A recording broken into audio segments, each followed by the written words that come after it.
The whole premise of mediation is predicated on the voluntary participation of both parties, who, although conflicted, have issues to resolve, nonetheless are willing to be fair and reasonable and in an amicable way reach a mutual win-win outcome. The parties can leave the collaborative process on good terms, with dignity and respect, which does not always happen with litigation. Mediation will work in 90% of disputes. So when will it not? 4 main reasons are: first, history of abuse or violence in the relationship, either physical, psychological, or emotional, or where one party is overbearing and controlling of the other. It creates a risk of safety and the inability for the mediator to communicate with the parties.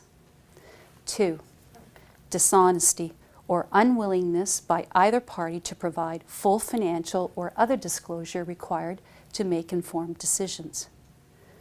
3, denial on the part of one party that an issue actually exists, such as the spouse wants a divorce, or they feel that things can be worked out between the parties. Acknowledgement and acceptance of the dispute and commitment to resolving it is critical for mediation to work.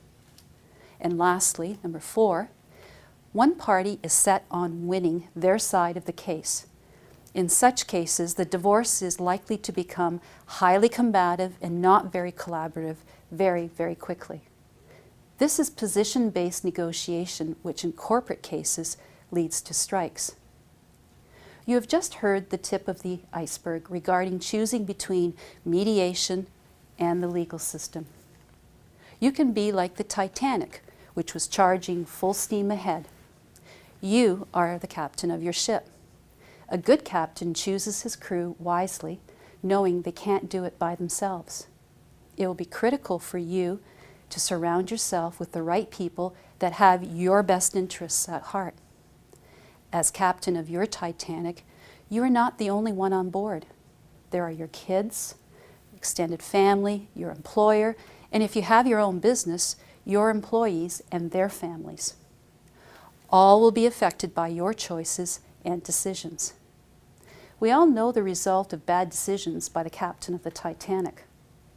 So, are you going to be a victim or an informed decision maker? Are you going to sink your Titanic or steer it and all those on it safely to port?